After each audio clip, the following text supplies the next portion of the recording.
If you didn't have a vivid imagination, you couldn't do my job. The scope and the grandeur of what we're setting out to do, it's remarkable.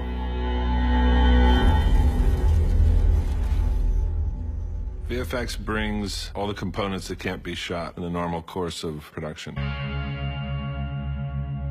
Whether it's adding characters, or whether it's adding environments, whether it's completing sets, whether it's creating whole scenes. There are worlds that are much larger than we can manufacture on a soundstage or even at a location. And visual effects adds that end of the storytelling, allows us to see Jamie on a ship sailing into King's Landing Harbor, or Dany riding off on a fire-breathing dragon. In season 4, when we were just beginning to conceive for Watchers on the Wall, the attack on the ice wall, we didn't have a space that was nearly big enough or nearly enough people to execute this episode-long sequence. We needed a green screen that was bigger than anything that had ever been built, 30 feet high and 400 feet long. I thought, there's no way that this is going to happen. Now I've gone too far. And that same day, Bernie was ordering the screens to be built, and I really knew what the commitment level was of this show to make what's on the page. And therefore, the next year I said, now what we need to do is to get a flamethrower that shoots 50 feet, strap it to a robotic crane, and put it in a bull ring in Spain and hit 20 people with it. What do you think? And there we were, and we did it. So on we go. There's never going to be another job like this.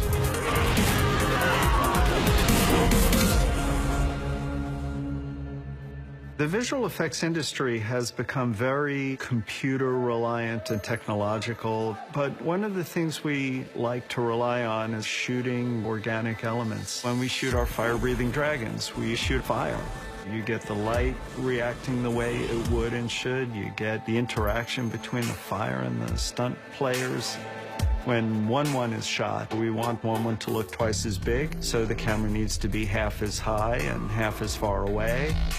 Shooting 1-1 is a really joyful experience because of the suit performer, Ian White. Any large character in an A-level movie is probably Ian. We wanted a large performer because somebody who would be 14 feet tall would have more weight and mass to move around, and a person who's a normal size would have a very difficult time pulling that off. There's a great deal of time spent figuring out the camera angles and the camera lenses, all of which is based on the creative process and first starting out in previs, where you're basically a one-person film crew in a box where you can build the set and light the set and create the characters and move them around. But then you have to sit down and figure it out.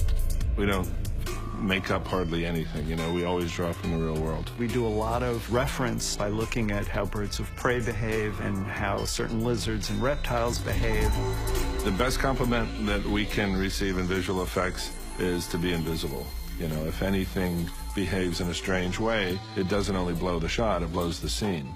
We can't cause the audience to blink at any point, so our work has to really, really be great. And that's, you know, grown as the things that we need to depict have gotten bigger. Every skirmish has gotten bigger, then it was larger armies, then larger armies, then larger armies. Our dragons have quintupled or more in size. The show seems to be a lot bigger than it used to be. We're shooting 3 units. We used to shoot 2 units. Our team has had to grow to keep pace with it. It's grown every year anyway, but this year it's kind of exploded. I have a buddy of mine who's producing the visual effects on a giant movie, and I asked him how many units they have. He said, "What do you mean? We just have 1 unit." It's like, really? The hardest aspect of my job is, especially as the seasons grow in scope, is to keep my arms around it all. We had 800 shots in season 3. We had over 2,000 last year. We shoot on multiple continents. We have 5 directors, all highly creative people. So you've got 5 kitchens churning away. The only thing that's not more is the time.